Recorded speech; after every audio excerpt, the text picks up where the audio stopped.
Hello guys, क्या आप भी सीखना चाहते हो HTML लैंग्वेज और डिजाइन करना चाहते हो वेब पेजेस, लेकिन यहाँ पर आपको कोई आइडिया नहीं है कि आखिर में ये HTML क्या है, HTML वेब पेजेस कैसे बनाते हैं, CSS क्या है, इनलाइन CSS हो गया, एक्सटर्नल हो गया, इंटरनल CSS हो गया, ये क्या है, इनका क्या यूज है, कैसे अप्लाई करते हैं, HTML में फॉर्म कैसे बनाते हैं, इमेज कैसे ऐड करते हैं, टेबल कैसे बनाते हैं, TR क्या है, TD क्या है, ये सब आप HTML में जानना चाहते हो। सो डोंट वरी, ये वीडियो एक HTML बिगिनर वीडियो है उन यूजर्स के लिए है जिनको HTML के बारे में कोई भी आइडिया नहीं है या फिर वो HTML अभी सीख रहे हैं अपने स्कूल या फिर कॉलेज में और उनको थोड़ा बहुत डाउट है, उनको फॉर्म डिजाइन करना नहीं आता, उनको CSS अप्लाई करना नहीं आता, उनको HTML के बारे में थोड़ा बहुत आइडिया है लेकिन उन्हें समझ नहीं आ रहा या फिर बिल्कुल भी समझ नहीं आ रहा। तो ऐसे में ये वीडियो उनके लिए यकीन मानिए बहुत ही हेल्पफुल होने वाला है। जी हाँ, इस वीडियो को देखने के बाद, कंप्लीट देखने के बाद, आई नो ये वीडियो थोड़ा सा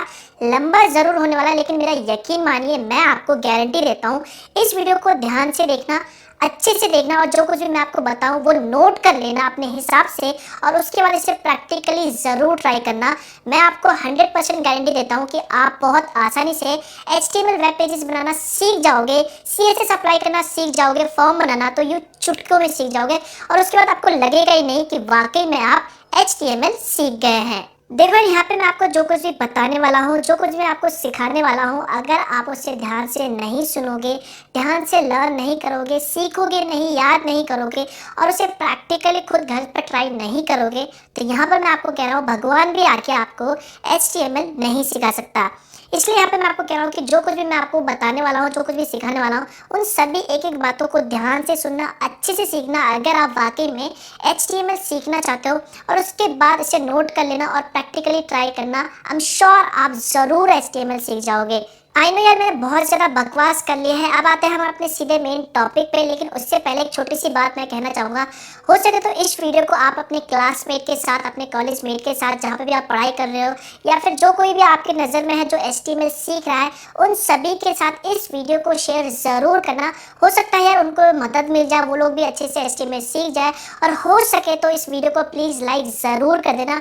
आप जितना ज़्यादा लाइक करोगे ये वीडियो उतना ज़्यादा लोगों को रेकमेंड होगा, उतने लोग HTML सीख पाएंगे। इसलिए आप लोगों से रिक्वेस्ट है कि वीडियो को लाइक ज़रूर कर देना और हो सके तो मुझे सोशल मीडिया पे फॉलो कर लेना, जैसे कि इंस्टाग्राम, फेसबुक, ट्विटर। आप वहाँ पे जाके मुझसे सवाल पूछ सकते हो या फिर नीचे कमेंट करके भी सवाल पूछ सकते हो। देखो यहाँ पर आपको HTML सीखने से पहले ये ज़रूर पता होना चाहिए कि आखिर में ये HTML है क्या और इसका क्या यूज़ है। तो यहाँ पर सिंपल में कहूँ तो HTML का फुल फॉर्म होता है हाइपर टेक्स्ट मार्कअप लैंग्वेज। जी हाँ, ये एक मार्कअप लैंग्वेज है जिसकी मदद से आप वेबसाइट के जितने भी वेब पेजेस होते हैं उन्हें आप आसानी से डिज़ाइन कर सकते हैं। जी हाँ, आप सभी को पता ही होगा कि एक वेबसाइट क्या होता है, collection of web pages and multimedia, जैसे कि फोटोज, वीडियोस। जी हाँ, तो वहाँ पे जितने भी वेब पेजेस होते हैं एक वेबसाइट के अंदर, वो जो वेब पेजेस डिज़ाइन किए जाते हैं वो बेसिकली आप आसानी से यहाँ पर HTML की मदद से डिज़ाइन कर सकते हैं। फॉर एग्जाम्पल मान लो यहाँ पर आपने किसी वेबसाइट को ओपन करा, तो जैसे आप वेबसाइट को ओपन करते हो तो वहाँ पर आपको होम पेज दिखाई देता है, तो वो एक वेब पेज हो गया और उसके अंदर जो भी आपको लिंक्स मिलेंगे, आप जिस भी लिंक पे क्लिक करोगे वो लिंक उससे कनेक्टेड है, वहाँ पर लिंक किया गया है और जैसे आप उस लिंक पे क्लिक करोगे तो एक दूसरा वेब पेज ओपन हो जाएगा। ठीक है, तो वो एक दूसरा वेब पेज हो गया। उसके बाद उसी दूसरे वेब पेज के अंदर वहाँ पर और भी कई सारे लिंक होंगे, तो आप उस पर क्लिक करोगे तो एक तीसरा वेब पेज ओपन हो जाएगा। तो इसी तरह पे वहाँ पे कई सारे जो वेब पेजेस होंगे उनके लिंक जो है वो कनेक्टेड होंगे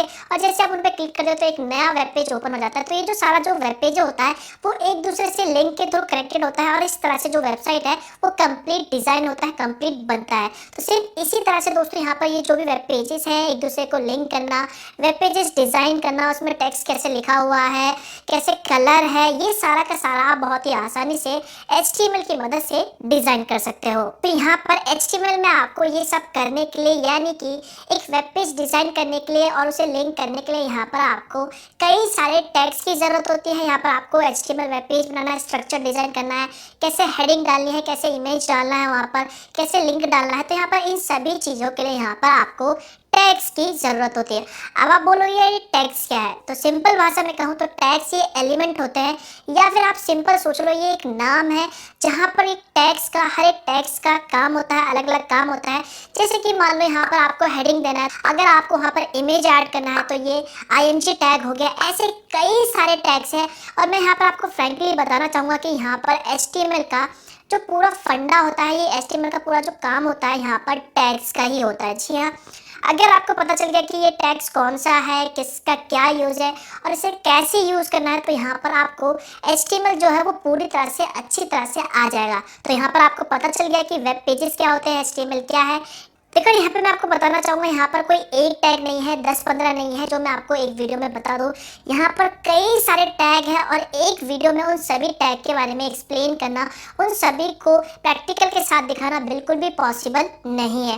तो यहाँ पर मैं आपको कुछ बेसिक्स टैग बताने वाला हूँ कि कैसे आप डिज़ाइन कर सकते हो, कैसे कोडिंग कर सकते हो एक एक करके, और कौन सा टैग किसके अंदर आप डाल सकते हो। यहाँ पर कुछ बेसिक्स टैग बताने वाला हूँ, और इन टैग्स के यूज से, इन टैग्स के माध्यम से आपको पता चल जाएगा कि आप किस तरह से कोडिंग कर सकते हो, किस तरह से आप वेब पेजेस डिजाइन कर सकते हो। तो यहाँ पर हम कुछ सिंपल से टैग का इस्तेमाल करने वाले हैं और उनका यूज करने वाले हैं। जैसे क्या हो गया, हेड टैग हो गया, ये बॉडी टैग हो गया, टाइटल टैग हो गया, IMG टैग हो गया, लिंक टैग हो गया, और भी कई सारे जो बेसिक टैग है जो आपको एक सिंपल सा वेब पेज डिजाइन करने के लिए चाहिए होता है, उन सभी के बारे में बताने वाला हूँ। जिसके बाद आपको आइडिया लग जाएगा कि हाँ यार टैग्स कैसे यूज करते हैं। उसके बाद आप किसी भी किताब में, कोई भी किताब आपके पास हो जो आपके स्कूल से मिला हो, कॉलेज से मिला हो, या फिर कोई भी किताब आप HTML की खरीद के वहाँ पर आप जो कुछ भी टैग है उन सभी के बारे में पढ़ के उन सभी को आसानी से अप्लाई कर सकते हो। आपको कोई भी दिक्कत नहीं आएगा अगर आपको टैग्स अप्लाई करना आसानी से आ जाएगा। तो चलिए यहाँ पे हम सबसे पहले कुछ इंपॉर्टेंट टैग्स के बारे में जान लेते हैं,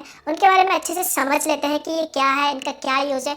उसके बाद हम प्रैक्टिकली इसे यूज़ करेंगे, प्रैक्टिकली मैं आपको करके दिखाऊंगा, जिसके बाद आपके जो सारे डाउट्स हैं वो बहुत आसानी से क्लियर हो जाएंगे। तो यहाँ पे सबसे पहला जो आता है वो एक डिक्लेरेशन है, यहाँ पर मैं आपको बताना चाहूँगा, जो कि है डॉग टाइप। जी हाँ, यहाँ पर आपको एंगल ब्रैकेट के अंदर एक्सक्लेमेशन मार्क और साथ में डॉग टाइप लिखना होता है, और उसके बाद HTML लिखना होता है। इसका क्या यूज है? वेल, ये आपको बताता है, वेब ब्राउजर को ये बताता है कि आपका जो वेब पेज है या फिर कह लो जो HTML वर्जन है वो कौन सा है। फॉर एग्जांपल HTML4 है, HTML5 है।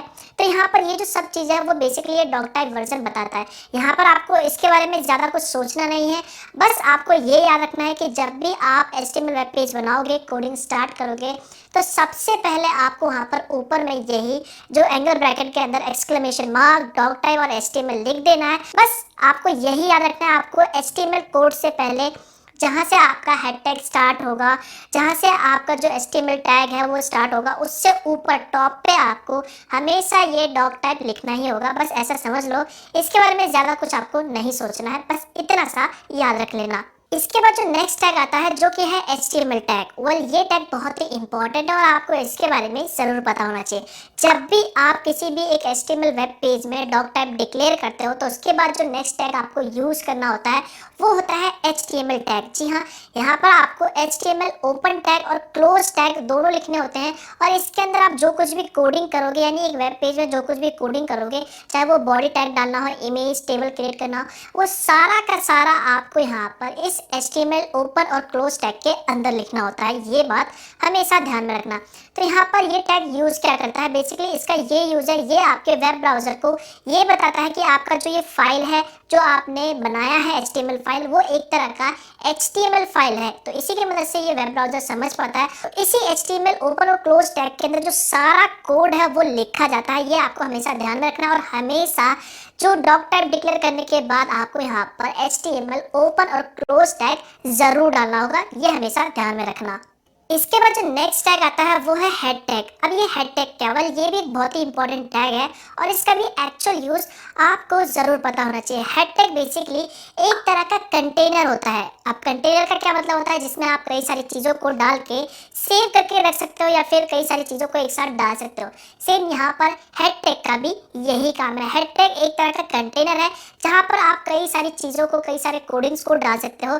जैसे कि आपको हेड टैग में जो भी टाइटल है उसे चेंज करना है, है। हेड टैग में आपको यहाँ पर CSS अप्लाई करना होता है, तो यहाँ पर आपको हेड टैग के अंदर डालना होता है। या फिर आपको किसी भी तरह का स्क्रिप्ट फाइल बनाना है HTML के लिए, तो यहाँ पर आप वो स्क्रिप्ट फाइल यहाँ पर हेड टैग के अंदर डाल सकते हो। तो बस आपको यहाँ पर ये याद रखना है कि हेड टैग एक तरह का कंटेनर होता है जहाँ पर आप कई चीज़ों को डाल सकते हो, जैसे टाइटल टैग हो गया, स्क्रिप्ट फाइल हो गई, या फिर CSS फाइल हो गया। यहाँ पर ये जो चीज़ें हैं मैं आपको आगे बताऊंगा, जब मैं आपको CSS समझाऊंगा, इंटरनल CSS समझाऊंगा, तब आपको वहाँ पर वो चीज़ें अच्छे से समझ आएगी कि मैंने ये क्यों कहा था हेड टैग क्या होता है। इसके साथ यहाँ पर हमें भी एक छोटा सा एग्जाम्पल लेंगे हेड टैग का प्रैक्टिकली, उसके बाद भी आपका जो डाउट है वो आसानी से क्लियर हो जाएगा हेड टैग को लेके। इसके बाद जो नेक्स्ट टैग है वो है बॉडी टैग। ये सबसे इंपॉर्टेंट पार्ट है HTML वेब पेज का, जहां पर आप जो कुछ भी अपने वेब पेजेस में दिखाना चाहते हो वो सारा का सारा यहाँ पर आप बॉडी टैग के अंदर आपको ये कोडिंग करना होता है। यहाँ पर मैं आपको बता दूं, ये जो बॉडी टैग है वो बेसिकली यहाँ पर आपको HTML टैग के अंदर ही लिखना होता है। तो यहाँ पर आपको एक वेब पेज में जो कुछ भी दिखाई देता है, चाहे वो पैराग्राफ हो गया, लिंक हो गया, इमेज हो गया, वीडियो हो गया, वो सारा का सारा आपको यहाँ पर एक बॉडी टैग के अंदर ये जो सारी कोडिंग है वो लिखा जाता है। ये बात आपको ध्यान में रखना है। सिंपल सा देख लो कि एक वेब पेजेस में आपको जो कुछ भी दिखाया जाता है वो सारा का सारा एक बॉडी टैग के अंदर जो कोडिंग है उसकी कोडिंग लिखी जाती है। एक तरह से सिंपल बात आपको ध्यान में रखना है। तो यहाँ पर अभी हम एक प्रैक्टिकल करने वाले हैं यार देखो यहाँ पे मैं आपको अभी बता रहा हूँ दोबारा से, यहाँ पर ये एक टैग नहीं है, कोई गिने चुने टैग नहीं है। यहाँ पर कई सारे टैग है, एंकर टैग हो गया, लिंक टैग हो गया, इमेज ऐड करने के लिए IMG टैग हो गया, वीडियो ऐड करने के लिए वीडियो टैग हो गया, ऑडियो के लिए ऑडियो टैग हो गया, और साथ में यहाँ पर और भी कई सारे टेबल क्रिएट करने के लिए टेबल टैग हो गया। कई सारे टैग है यार, एक वीडियो में उन सभी टैग को एक एक करके एक्सप्लेन करना पॉसिबल नहीं है, ये आप सभी लोग भी जानते होंगे। तो यहाँ पर बस मैं आपको टैग कैसे यूज़ करना है, जो भी मैंने अभी समझाया, उन टैग्स को कैसे यूज़ करना है ये मैं आपको बताने वाला हूँ। उसके बाद आप जितने भी टैग्स होंगे, जैसे कि आप आगे जाके जो भी टैग्स पढ़ोगे इस वीडियो कोर्स के बाद, वो सारे के सारे टैग्स को अगर आपको उनका यूज़ पता चल गया तो आप उन्हें आसानी से वहाँ पे इम्प्लीमेंट करना, एक वेब पेज में यूज़ करना, ऐड करना, वो सब आप आसानी से सीख जाओगे। तो चलिए एक सिंपल सा छोटा सा वेब पेज बनाते हैं। कैसे आप HTML वेब पेज बना सकते हो, कैसे उसे एक्सटेंशन दे सकते हो, कैसे उसमें कोडिंग कर सकते हो, उसका स्टैंडर्ड क्या होगा, फॉर्मेट क्या होगा, वो सब सीख लेते हैं। उसके बाद हम सीखेंगे कि कैसे आप टेबल क्रिएट कर सकते हैं। तो यहाँ पर अब हम आ चुके हैं अपने कंप्यूटर स्क्रीन पे। तो यहाँ पर अब हम एक छोटा सा एक HTML का वेब पेज डिज़ाइन करेंगे, एक वेब पेज बनाएंगे। तो यहाँ पर एक HTML वेब पेज बनाने के लिए आपको नोटपैड ओपन करना होगा। तो यहाँ पर हम नोटपैड ओपन कर रहे हैं, या फिर आप चाहे तो टेक्स्ट फाइल को भी ओपन कर सकते हैं। तो यहाँ पर हमने सिंपली नोटपैड को ओपन कर लिया। इसके बाद अब आपको यहाँ पर कोडिंग करनी है, जो भी HTML वेब पेज बनाना है। तो यहाँ पर जैसा कि मैंने आपको बताया था कि यहाँ पर आपको एक HTML वेब पेज बनाने के लिए सबसे पहले आपको ऊपर की साइड में यहाँ पर आपको डॉक टाइप डिक्लेयर करना होगा। तो उसके लिए यहाँ पर आपको सिंपल सा ये ऐसे एंगल लिख के यहाँ पर आपको डॉक टाइप लिखना है, और उसके बाद यहाँ पर आपको फर्स्ट में एक्सक्लेमेशन मार्क लगा देना है, और उसके बाद यहाँ पर सिंपल HTML लिख के इसे यहाँ से ऐसे क्लोज कर देना है, ठीक है। उसके बाद नेक्स्ट मैंने आपको कहा था जो कुछ भी आप कोडिंग लिखोगे वो सारा का सारा यहाँ पर HTML टैग के अंदर होगा। तो यहाँ पर डॉक टाइप के बाद जो नेक्स्ट टैग आता है वो आता है HTML। तो यहाँ पर हमने ये HTML लिखा, ये हो गया ओपन टैग। इसका एक क्लोज टैग जरूर लिखना होता है, हमेशा याद रखें जो भी टैग आप यूज करोगे उसका क्लोज टैग जरूर डालें। तो यहाँ पर हमने ये क्लोज लिख दिया। तो ये वाला जो पार्ट है इसे हम कहेंगे क्लोज टैग, और ये वाला जो पार्ट है इसे हम कहेंगे ओपन टैग। क्लोज टैग को यहाँ पर ऐसे इस तरह से आप शो कर सकते हैं। तो हम इसे सिंपल सा नीचे ले लेते हैं। अब मैंने यहाँ पर कहा था कि आपका जो HTML का जो कुछ भी कोडिंग होगा वो सारा का सारा यहाँ पर इसके अंदर होगा, यानी इस HTML टैग और इस HTML क्लोज टैग के अंदर होगा। तो यहाँ पर आपको क्या करना है, इसके बाद यहाँ पर मैंने आपको बोला था एक हेड टैग होता है, ठीक है। तो यहाँ पर हमने सिंपल सा ये हेड टैग लिख लिया, और उसके बाद इसका भी एक क्लोज लगा दिया। ध्यान रहे हर किसी का एक क्लोज आपको लगाना बहुत ही ज़रूरी है। तो यहाँ पर हमने ये हेड टैग लगा दिया, उसका क्लोज कर दिया। उसके बाद यहाँ पर आप जो कुछ भी लिखोगे, जैसे कि मैंने आपको बोला था इसके अंदर ये एक तरह का कंटेनर होता है जहाँ पर आप टाइटल डाल सकते हो, CSS फाइल डाल सकते हो, या फिर कह लो यहाँ पर आप स्क्रिप्ट डाल सकते हो। तो यहाँ पर भी सिंपल फिलहाल के लिए हम बेसिक के लिए यहाँ पर एक टाइटल टैग डाल देते हैं। तो टाइटल देने के लिए हम सिंपल सा टाइटल टैग लेंगे। इसके अंदर देखिए इसके लिए हम लिखेंगे TITLE टाइटल, और उसके बाद यहाँ पर आपको जो कुछ भी देना है, जैसे कि यहाँ पर आपको देना है फर्स्ट, यहाँ पर आपको देना है हेलो वर्ल्ड, ठीक है, ये आपका टाइटल देना है, या फिर इसकी जगह पे मैं अपना सिंपल सा नाम लिख देता हूँ। चलो ये मैंने लिख दिया अपना नाम, ठीक है। और यहाँ पर मैं सिंपल सा, अब जैसे मैंने आपको बताया था ये हो गया ओपन टैग, अब तो इसका क्लोज भी डालना होगा, तो यहाँ पर हमने लिख दिया TI के लिए टाइटल, ये क्लोज टैग हो गया, ठीक है। तो यहाँ पर आप देख सकते हैं इसका क्लोज टैग ये रहा और इसका क्लोज टैग ये रहा, तो यहाँ पर आपको इसके अंदर ही लिखना है। इसके बाद नेक्स्ट जो आता है वो होता है बॉडी टैग, जैसे कि मैंने आप सभी लोगों को बताया था बॉडी टैग, तो ये बॉडी टैग हम लिखेंगे और इसका जो भी क्लोज टैग है ये हमने बॉडी का क्लोज टैग लिख दिया, ठीक है। अब इसके अंदर जो कुछ भी हम कोडिंग करेंगे वो सारा का सारा आपको जो भी वेब पेज है उसके अंदर आपको दिखाई देगा, ठीक है। तो यहाँ पर हम सिंपल सा पहले एक पैराग्राफ लिख लेते हैं, तो पैराग्राफ के लिए एक टैग है P, ठीक है, P लिखा और यहाँ पर आपने जो कुछ भी लिखा, hello my name is Manoj सारू, ये हमने लिख दिया यहाँ पर, ठीक है, ये हमने लिख दिया, ठीक है। उसके बाद यहाँ पर पैराग्राफ का क्लोज टैग, तो ये एक पैराग्राफ हो जाएगा, ठीक है। इसी तरह आपको दूसरा पैराग्राफ लिखना है तो यहाँ पर आप दूसरा ले सकते हो, P लिख के माय, यहाँ पर हमने लिख दिया प्लीज लाइक दिस वीडियो, ये हमने लिख दिया और इसका क्लोज टैग लगा दिया, तो ये पैराग्राफ हो गया। इसी तरह से यहाँ पर आपको एक हेडिंग डालना है, तो यहाँ पर हेडिंग के लिए होता है H1 टैग, H2 टैग यहाँ पर, ठीक है। तो यहाँ पर आपको डिफरेंस पता होना चाहिए। चलिए मैं यहाँ पर जो हेडिंग के टैग होते हैं वो बेसिकली 6 टैग होते हैं, H1, H2, H3, H4, H5 और H6, ठीक है। तो यहाँ पर मैं सभी टैग को लेता हूँ, ये मैंने H1 ले लिया और इसके अंदर लिख दिया फर्स्ट हेडिंग, और उसके बाद यहाँ पर मैंने इसे क्लोज कर दिया। ध्यान रहे हर किसी का आपको क्लोज करना बहुत ही ज़रूरी है, हर टैग का, ठीक है। उसके बाद देखिए यहाँ पर मैं सिंपल इसे कॉपी कर लेता हूँ यहाँ से और उसके बाद यहाँ पे पेस्ट कर देता हूँ, ठीक है, ये जस्ट ताकि टाइम बच सके। और उसके बाद यहाँ पर मैं सिंपल सा चेंज कर देता हूँ, H2 हो गया ये और ये H2 हो गया। इसी तरह यहाँ पर मैं ये H3 कर देता हूँ।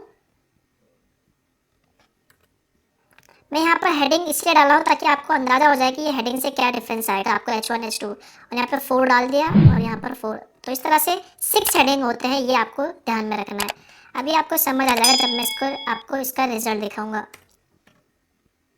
तो ये हमने कर दिया यहाँ पर H6, H1, ठीक है। यहाँ पर देखिए ये आपने H1, H2, H3, H4, H5, H6 heading add कर दिया और यहाँ पर आपने ये पैराग्राफ ऐड कर दिया। तो यहाँ पर आपका एक सिंपल सा एक जो वेब पेज है वो रेडी हो चुका है, जिसका जो हेड टैग में जो भी टाइटल होगा वो होगा मेरा नाम मनोज सर। उसके बाद यहाँ पर आपको हेडिंग दी होंगी। तो अब आप इस फाइल को सेव करना है, इसे एक HTML बनाना है। तो इसके लिए आपको क्या करना होगा, सिंपल से यहाँ पर आपको फाइल पे जाना है, सेव एज पे क्लिक करना है और उसके बाद फाइल को जहाँ पे भी सेव करना है वहाँ पर आपको जैसे डेस्कटॉप पे सेव करना है तो डेस्कटॉप पे क्लिक कर दीजिए। उसके बाद यहाँ पर फाइल का जो कुछ भी नाम दे दीजिए।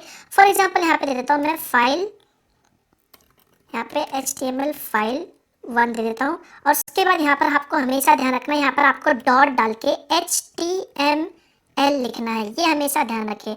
उसके बाद यहाँ पर आपको सेव एज टाइप को सिलेक्ट करके यहाँ पर टेक्स्ट डॉक्यूमेंट को हटा के यहाँ पर आपको ऑल फाइल्स क्लिक करना है। यहाँ पर दोबारा मैं आपको बता रहा हूँ, फाइल नाम आप जो कुछ भी दे सकते हैं, जो कुछ भी आपको फाइल नाम देना है वो आप दे सकते हैं। उसके बाद यहाँ पर डॉट लिख के HTML ज़रूर लिखें। उसके बाद यहाँ पर सेव एज टाइप में ऑल फाइल को सिलेक्ट करें और उसके बाद सिंपली सेव पे क्लिक करें। तो जैसे आप सेव पे क्लिक करेंगे तो यहाँ पर आप देख सकते हैं ये जो फाइल है हमारे सामने आ चुका है और ये रही कोडिंग। अब जैसे ही इस फाइल को आप ओपन करोगे, अगर ओपन नहीं होगा तो आपको क्या करना है, सिंपल से इस पर राइट क्लिक करना है और ओपन विद पे जाके यहाँ पर आपको सिंपल सा गूगल क्रोम या फिर इंटरनेट एक्सप्लोरर जो भी आपका ब्राउजर है वो सिलेक्ट कर लीजिए। तो यहाँ पे जैसे ये फाइल ओपन हो जाता है तो यहाँ पर आप देख सकते हैं ये रही आपकी हेडिंग H1। मैं आपको दोबारा से यहाँ पे कोड दिखा देता हूँ।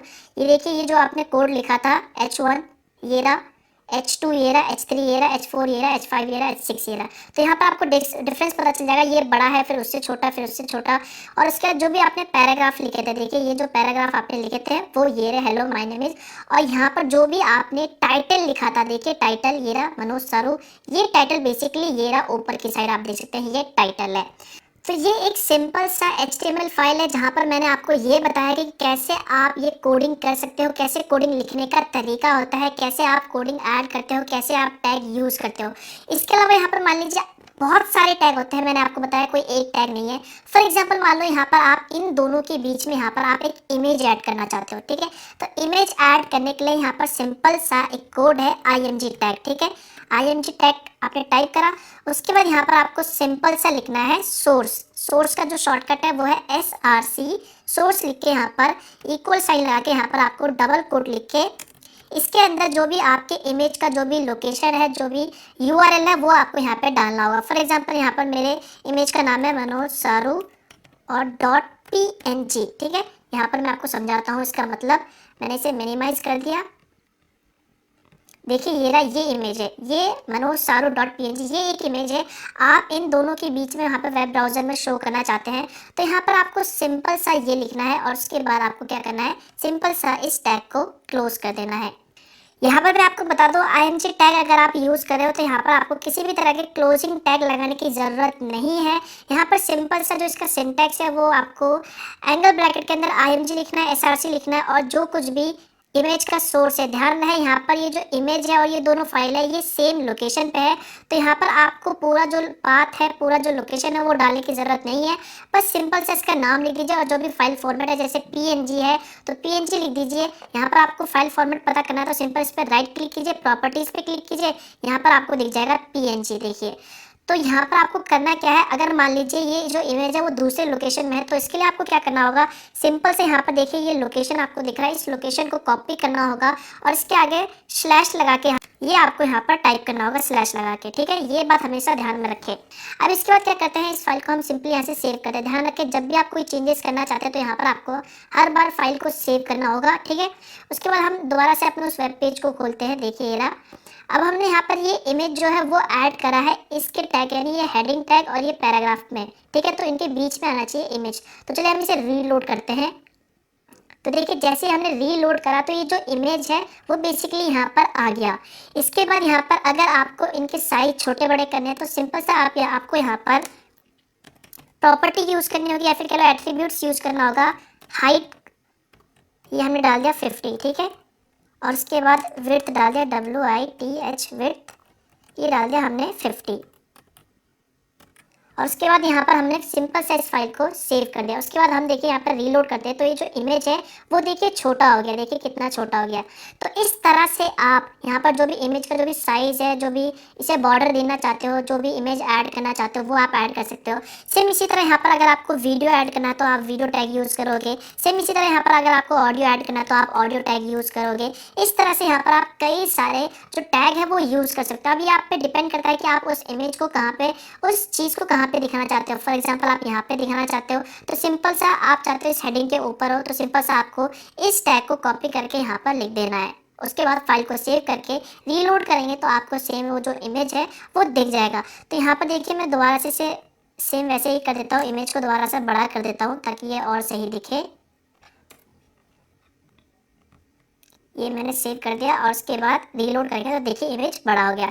तो ये जो इमेज है मेरे इंस्टाग्राम का है और इंस्टाग्राम से मुझे याद आया कि अगर आपने अभी तक इंस्टाग्राम पे मुझे फॉलो नहीं कर रखा तो जाओ फॉलो कर लेना। यहाँ पर मनोज सारू नाम है, ये आईडी है और जो भी आपके सवाल है वो आप मुझे यहाँ पर पूछ सकते हो। तो देखा आपने एक HTML पेज बनाना कितना सिंपल है। इसी तरह आप इसमें कई सारे और कोडिंग कर सकते हैं, कई सारे टैग को और यूज़ कर सकते हैं। तो यहाँ पर अब आपको अच्छे से समझ आ गया होगा कि एक HTML पेज कैसे बनाते हैं, इसके अंदर आप टैग्स का कैसे इस्तेमाल कर सकते हैं।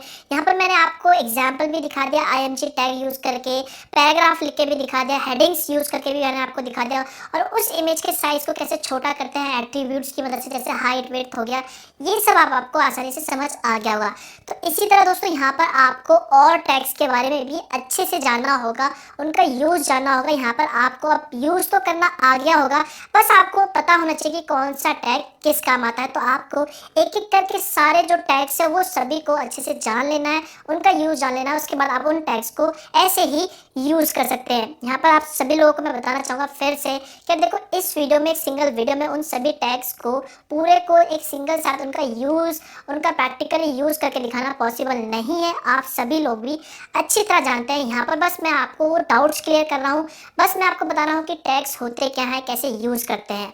इसके बाद जो नेक्स्ट चीज़ है वो आपको ज़रूर आनी चाहिए, वो है टेबल क्रिएट करना। जी हाँ, आपने देखा होगा इंटरनेट में कई सारे ऐसे वेब पेजेस होते हैं जहाँ पर आपको टेबल बना के दिखाया जाता है, जहाँ पर नाम होता है, हेडिंग्स होते हैं, वहाँ पर कुछ वैल्यूज होते हैं। तो सेम इसी तरह यहाँ पर आपको टेबल क्रिएट करना भी बहुत आना चाहिए और बहुत ही ज़रूरी है। और हर एचटीएमएल यूज़र को टेबल के बारे में एकदम क्लियर डाउट पूरा होना चाहिए। जी हाँ, यहाँ पर मैं आपको टेबल क्रिएट करना सिखाऊंगा आप, जो कि बहुत ही आसान है।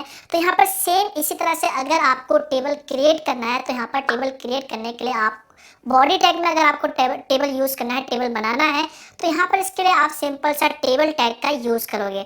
तो यहाँ पर इसके और भी टैग है, जैसे कि हो गया टी आर टैग। जी हाँ, टी आर टैग का इस्तेमाल बेसिकली आप रो को क्रिएट करने के लिए बनाते हो। जैसे एक टेबल होता है ना, टेबल में जो रो होता है, तो उस रो में जो भी आप वैल्यू डालना चाहते हो, जो भी रो क्रिएट करना चाहते हो, तो उसे आप यहाँ पर टी आर टैग की मदद से क्रिएट कर सकते हैं।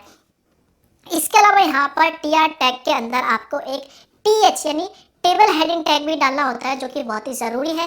जब मैं आपको प्रैक्टिकली बताऊंगा तब आपको और ज़्यादा अच्छे से समझ आएगा। इसके बाद जो नेक्स्ट टैग आता है इसी टेबल टैग के अंदर, वो है टीडी टैग। जी हाँ, टीडी टैग बेसिकली होता है कॉलम के लिए। अगर आपको एक टेबल में जो भी वैल्यूज़ है वो कॉलम वाइज ऐड करना है, एक करके, दो करके, तीन करके, मतलब कॉलम वाइज ऐड करना है, तो यहाँ पर आप टीडी यूज़ करेंगे। तो हमेशा बस आपको ज़्यादा कुछ नहीं, टी आर मतलब रो के लिए होता है और टी डी होता है कॉलम के लिए। ये बस आपको याद रखना है इस टेबल टैग के अंदर।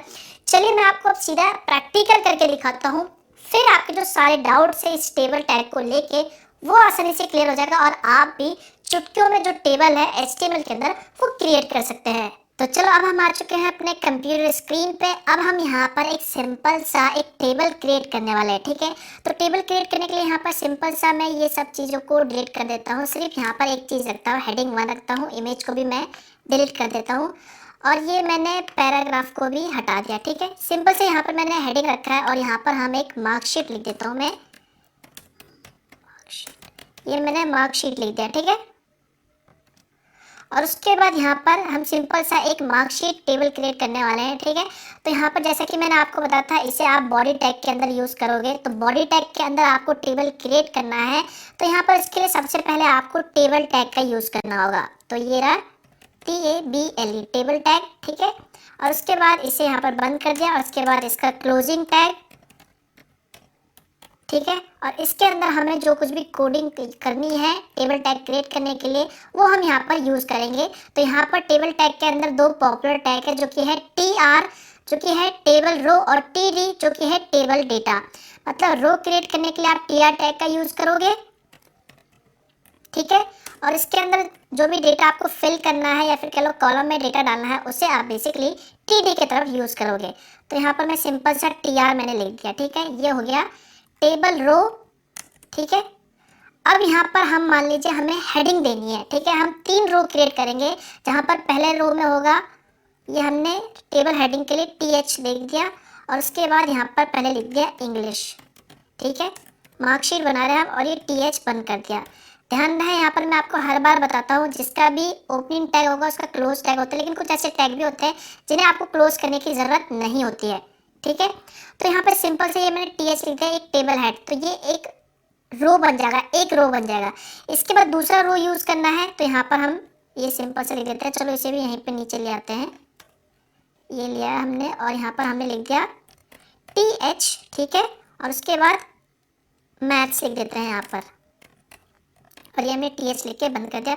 और उसके बाद नेक्स्ट एक और टैग ले लेते हैं TH और ये ले लेते हैं हम हिंदी। तो ये है टेबल की हेड, ठीक है। ये क्लोज कर दिया। तो यहाँ पर आप देख सकते हैं, अगर मैं इसे सेव करूँगा, देखिए चलो मैं इसे यहाँ पे सिंपल सा सेव करता हूँ, ठीक है। उसके बाद हम इसे सिंपल ओपन करते हैं। तो यहाँ पर आप देख सकते हैं, यहाँ पर हमें एक हेडिंग लिखा हुआ रहा है मार्कशीट और यहाँ पर ये जो 3 रो है, एक ये हो गया, दूसरा ये हो गया और तीसरा ये हो गया। अब हमें यहाँ पर सिंपल सा इसे बॉर्डर देना है। तो बॉर्डर देना है, टेबल में बॉर्डर भी ज़रूरी होता है। तो बॉर्डर देने के लिए यहाँ पर एक एट्रीब्यूट्स यूज़ करेंगे या फिर कह लो प्रॉपर्टी यूज़ करेंगे बॉर्डर। तो ये सब आपको बुक में मिल जाएगा जब आप पढ़ोगे, बस मैं आपको यहाँ पर यूज़ सिखा रहा हूँ। तो ये बॉर्डर लिख के यहाँ पर हमने 1 दे दिया, ठीक है। तो ये 1 देने के बाद मैं सेव कर देता हूँ। तो देखना इनके जो यहाँ पर एक बाउंड्री क्रिएट हो जाएगी, यहाँ पर एक बाउंड्री क्रिएट हो जाएगी और यहाँ पर हो जाएगा, जिससे आपको ये एक तरह से टेबल लगेगा। अब मैं इसे रीलोड करता हूँ, मैंने सेव कर दिया, इसे रीलोड करता हूँ। तो देखिए यहाँ पर ये जो बाउंड्री है वो क्रिएट हो गई है। इस बाउंड्री को आप अच्छे से डिजाइन कर सकते हो CSS की मदद से, जो मैं आपको आगे सिखाऊंगा। तो यहाँ पर देखिए जो 3 रो है, एक रो ये हो गया, दूसरा ये हो गया, तीसरा रो ये हो गया। अब क्या करना है, आपको यहाँ पर वैल्यूज ऐड करनी है। जैसे कि आपको यहाँ पर एक वैल्यू ऐड करनी है, यहाँ पर एक वैल्यू ऐड करनी है, यहाँ पर एक वैल्यू करनी है। तो इसके लिए हम बेसिकली TD टैग का इस्तेमाल करते हैं, ठीक है। तो यहाँ पर हमें सिंपल सा, हमेशा ध्यान रहे यहाँ पर आपको ये TR टैग के अंदर ही लेना है। तो ये हमने टेबल रो लिया, एक ये पहला था देखिए इस रो को क्रिएट करने के लिए, ठीक है। अब यहाँ पर हमें एक और दूसरा, तो यहाँ पर आपको हमेशा ध्यान रखना है ये जो टेबल रो लिया था हमने, ये बेसिकली इस लाइन के लिए था। ये जो लाइन ऐसे जाएगी इस लाइन के लिए था। इसके बाद हमें नेक्स्ट लाइन चाहिए, तो यहाँ पर नेक्स्ट लाइन में हमें यहाँ पर सिंपल सा TR लेना है। और हमेशा याद रखना, हमेशा आप TR के अंदर ही TD टैग को यूज़ करोगे। तो इसका मैंने क्लोजिंग टैग बना दिया, ये देखो, ठीक है। अब यहाँ पर देखिए इसके अंदर आपको TD टैग यूज़ करना होगा, ठीक है। तो यहाँ पर हमने ये TD यूज़ करा, TD में हमने यहाँ पे डाल दिया 80, ठीक है। सॉरी, ये हमने डाल दिया 80 और इसका क्लोजिंग टैग कर दिया TD, ठीक है। उसके बाद एक दूसरा, तो ये जो पहली वाली वैल्यू है TD, देखिए TR टैग के अंदर टेबल रो, तो इसका जो पहला जो वैल्यू है वो इसमें आ जाएगा, इंग्लिश में, इंग्लिश के जस्ट नीचे आ जाएगा, ठीक है। अब यहाँ पर सेम हम यही टैग लिख के यहाँ पर 2 और कॉपी कर देते हैं टाइम बचाने के लिए, ये हमने, ठीक है। और इसमें मार्क्स कर दिया हमने 33 कर दिया, और इसमें हमने मार्क्स कर दिया यहाँ पर 40 कर दिया। तो देखिए ये जो पहला वाला TR के अंदर ये जो TD टैग है पहला वाला, ये वाला जो टैग है ये हमें इसमें आ जाएगा। इसके बाद ये जो दूसरा TD टैग है ये मैथ्स के नीचे आ जाएगा, और ये जो तीसरा टैग है ये आ जाएगा हिंदी के नीचे। तो यहाँ पर आपको हमेशा ध्यान रखना है, हमेशा TD टैग के अंदर ही, सॉरी TR टैग के अंदर ही आपको TD टैग यूज़ करना है। इसके बाद हम यहाँ पे सिंपल से सेव कर देते हैं और रीलोड करेंगे। तो देखना ये जो तीनों वैल्यू है ये इनके नीचे आ जाएगी एक एक करके। तो देख सकते हैं आप, ये आ चुका है रीलोड करने पे, ठीक है। तो इसी तरह आपको और वैल्यूज ऐड करनी है। तो देखिए यहाँ पर आपको इसके जस्ट नीचे और वैल्यूज, अगर आप यहाँ पर दूसरा वैल्यू डालोगे, देखो फॉर एग्जांपल यहाँ पर अगर आप TD लिख के एक और वैल्यू डालोगे 20, तो आप देखना ये वैल्यू कहाँ पे आएंगे, मैं आपको बस एग्जांपल के लिए बता रहा हूँ। और उसके बाद मैंने सेव कर दिया। तो ये जो तीसरा, अब देखो यहाँ पे तीसरा रो तो हमारे पास नहीं है, तो यहाँ पर एक तीसरा रो क्रिएट हो जाएगा नीचे, जहाँ पर ये वैल्यू आ जाएगी 20। देखिए मैं इसे रीलोड करता हूँ, तो देखिए यहाँ पर एक 20 वैल्यू आ चुकी है। तो यहाँ पर जैसे जैसे आप वैल्यू ऐड करोगे, अब सेम आपको यहाँ पर और इनके नीचे वैल्यू ऐड करनी है, इसके नीचे एक वैल्यू ऐड करनी है, इसके नीचे एक वैल्यू ऐड करनी है।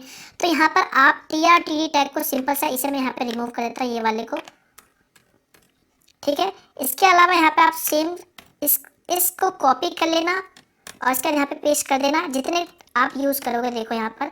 और उसके बाद यहाँ पर हमने वैल्यू चेंज कर दी, 2 कर दिया, उसके बाद यहाँ पर 3 ये कर दिया, 400 कर दिया, और उसके बाद यहाँ पर हमने ये 180 ऐसे कुछ वैल्यूज़ ऐड कर दिए, उसके बाद ये, ठीक है। तो यहाँ पर हमने 2 कॉलम और ऐड किए हैं, देखिए 2 कॉलम। तो ये जो 2 वैल्यू है, पहली वाली ये वैल्यू यहाँ चली जाएगी, इसकी ये वैल्यू यहाँ चली जाएगी। अब हम इसे सिंपल सा सेव करते हैं जिससे आपको समझ आ जाएगा, देखिए।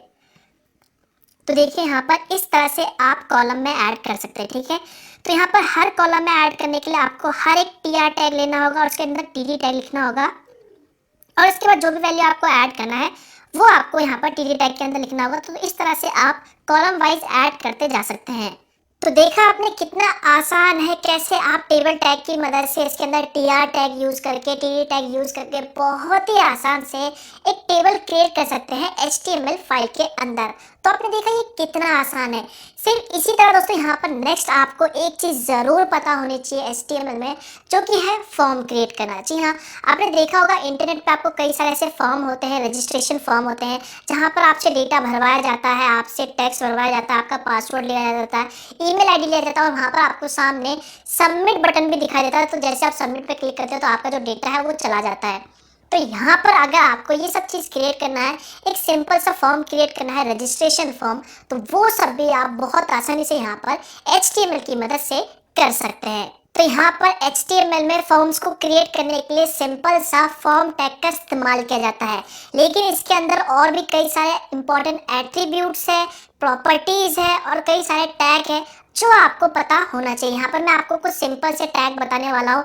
जैसे कि यहाँ पर दोस्तों अगर आपको कोई वैल्यू लेना है यूजर से, यानी आप उससे कोई वैल्यू ले रहे हैं, पासवर्ड टाइप करवा रहे हैं, टेक्स्ट टाइप करवा रहे हैं, तो यहाँ पर एक टैग है जिसका नाम है इनपुट। जी हाँ, इनपुट ऐसा टैग है जिसकी मदद से आप जो भी यूजर से जो भी टेक्स्ट है, जो भी इंफॉर्मेशन है वो ले सकते हैं।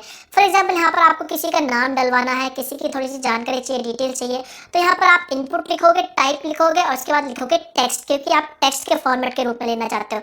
लेकिन यहाँ पर अगर आप यूजर से पासवर्ड ले रहे हो जो कि पासवर्ड दिखाई नहीं देना चाहिए, तो यहाँ पर आप लिखोगे input type equal to password. या फिर इसके अलावा यहाँ पर अगर आप कोई ऑप्शन सेलेक्टेड लेना चाहते हो, जैसे कि वो जेंडर मेल है या फिर फीमेल है, तो यहाँ पर आप रेडियो बटन का इस्तेमाल कर सकते हैं, जिसमें से आप कोई सा एक ऑप्शन सिलेक्ट कर सकते हैं। रेडियो बटन का मतलब यही होता है कि आपको 3-4 ऑप्शन दिए जाएंगे जिनमें से आप सिर्फ एक ही ऑप्शन को सिलेक्ट कर सकते हैं। आपने देखा होगा ना, कई जगहों पे आपको जेंडर दिया जाता है, वहाँ पर आपको सिलेक्ट करना होता है मेल हो या फिर फीमेल हो। अगर आप मेल को क्लिक करते हो तो मेल सिलेक्ट हो जाता है, फीमेल ऑटोमेटिकली अनसिलेक्ट हो जाता है। तो इस तरह के बटन भी आप आसानी से क्रिएट कर सकते हो। उसके बाद आपको यहाँ पर एक सबमिट बटन बटन बनाना है, तो वो भी आप ये सब कर सकते हो। तो सिंपल सा इसके लिए सबमिट टाइप का इस्तेमाल करेंगे। तो चलो सिंपल सा प्रैक्टिकल करते हैं, तभी आपको ये इनपुट क्या होता है, रेडियो बटन क्या होता है, टाइप क्या होता है, वो सब अच्छे से समझ आएगा। तो यहाँ पर आप एक बार बुक में ज़रूर देख लेना कि फॉर्म में जितने भी टैग्स होते हैं उनका क्या यूज है, ताकि आपको और अच्छे से समझ आ जाए। यहाँ पर बस मैं आपको बेसिक्स टैग बताने वाला हूँ, ताकि आप एक सिंपल सा टैग क्रिएट करना सीख जाओ और कैसे और फॉर्म कैसे बनाते हैं ये सब सीख जाओ, ताकि आपके जो भी बेसिक डाउट्स है वो क्लियर हो जाएंगे। बाकी आगे की जो चीज़ें हैं फॉर्म को लेके वो सब तो आप आसानी से खुद ही कर लोगे, अगर आपका एक बार ये जो सारा डाउट्स है फॉर्म को लेके वो क्लियर हो जाएगा। तो यहाँ पर फिलहाल अभी हम कंप्यूटर स्क्रीन पे आ चुके हैं। तो अब मैं आपको यहाँ पर एक सिंपल सा फॉर्म क्रिएट करके दिखाऊंगा कि आखिर में फॉर्म क्रिएट कैसे करते हैं। तो यहाँ पर मैं इन सभी चीज़ों को यहाँ से डिलीट कर देता हूँ, ताकि आपको कंफ्यूजन ना हो, ठीक है। आप चाहे तो इसके जस्ट नीचे, टेबल टैग के जस्ट नीचे से यहाँ से भी कोडिंग कर सकते हैं, क्योंकि ये बॉडी टैग के अंदर, ये देखिए ये रहा क्लोजिंग टैग, और इसके अंदर आप कोडिंग कर सकते हैं, कोई दिक्कत नहीं आएगी। लेकिन यहाँ पर मैं सिंपल से डिलीट कर देता हूँ ताकि आपको और अच्छे से समझ आए। और यहाँ पर सिंपल सा एक हेडिंग टैग ले लेता हूँ, H3 ले लेता हूँ और यहाँ पे लिख देता हूँ रजिस्ट्रेशन फॉर्म, ठीक है, रजिस्ट्रेशन फॉर्म, और इसे यहाँ पर क्लोज कर देता हूँ H3। इसका मतलब आप समझ गए होंगे। यहाँ पर हमें एक हेडिंग दिखाई देगा जिसमें लिखा होगा रजिस्ट्रेशन फॉर्म, ठीक है। तो यहाँ पर फॉर्म को क्रिएट करने के लिए मैंने आपको बताया था फॉर्म टैग का यूज करते हैं। तो यहाँ पर सिंपल से आपको लिखना है फॉर्म और इसका क्लोजिंग टैग लिखते हैं यहाँ पर फॉर्म, ये हो गया। अब इसके अंदर हमें जो भी कोडिंग है वो हमें यहाँ पे करनी होगी।